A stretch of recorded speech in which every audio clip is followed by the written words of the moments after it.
And we are back. Zechariah chapter 13, titled Washing Away Sins. On the big day, a fountain will be opened for the family of David and all the leaders of Jerusalem for washing away their sins, for scrubbing their stained and soiled lives clean. On the big day, this is God of the angel armies speaking.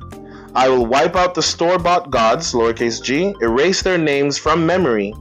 People will forget they ever heard of them, and I'll get rid of the prophets who polluted the air with their diseased words.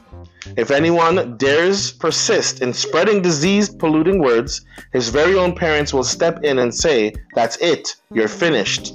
Your lies about God put everyone in danger, and then they'll stab him to death. In the very act of prophesying lies about God, his own parents, mind you. On the big day, the lying prophets will be publicly exposed and humiliated. Then they'll wish they'd never swindled people with their visions. No more masquerading in prophet clothes. But they'll deny they've even heard of such things. Me? A prophet? Not me. I'm a farmer, grew up on the farm. And if someone says, "And so where did you get that black eye?"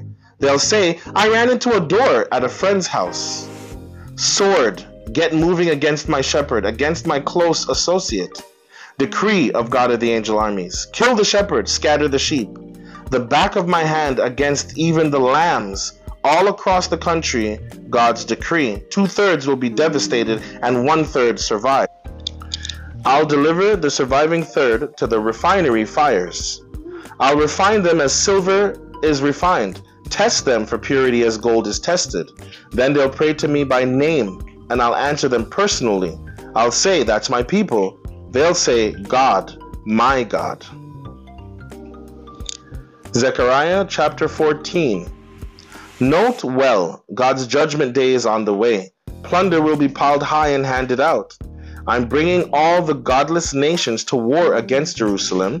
Houses plundered, women raped, half the city taken into exile, the other half left behind. But then God will march out against the godless nations and fight a great war. That's the day he'll take his hand on the Mount of Olives, facing Jerusalem from the east. The Mount of Olives will be split right down the middle, from east to west, leaving a wide valley. Half the mountain will shift north, the other half south. Then you will run for your lives down the valley. Your escape route will take you all the way to Azal. You'll run for your lives just as you ran on the day of the great earthquake in the days of Uzziah, king of Judah. Then my God will arrive, and all the holy angels with him. What a day that will be! No more cold nights. In fact, no more nights. The day is coming. The timing is God's, when it will be continuous day. Every evening will be a fresh morning. What a day that will be. Fresh flowing rivers out of Jerusalem. Half to the eastern sea, half to the western sea, flowing year round, summer and winter. God will be king over all the earth, one God and only one. What a day that will be.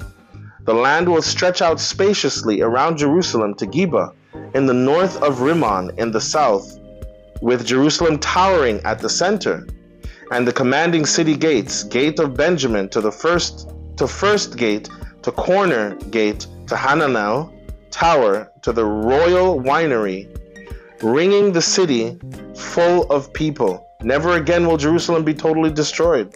From now on it will be a safe city. But this is what will happen to all who fought against Jerusalem. God will visit them with a terrible plague. People's flesh will rot off their bones while they are walking around. Their eyes will rot in their sockets and their tongues in their mouths. People will be dying on their feet. Mass hysteria. When that happens, total panic. Fellow soldiers fighting and killing each other over other holy terror. And then Judah will jump into the fray.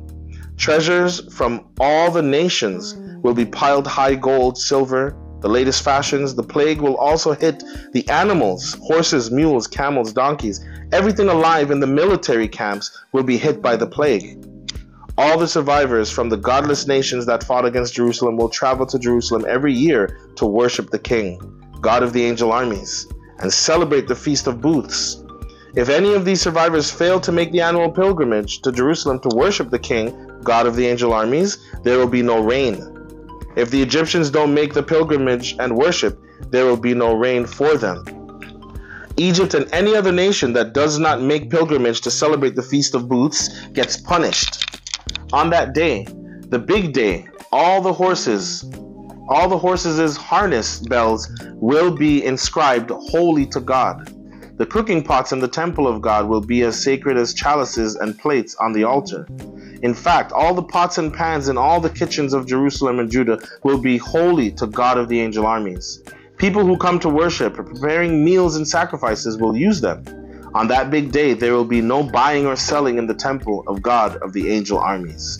Amen. Amen.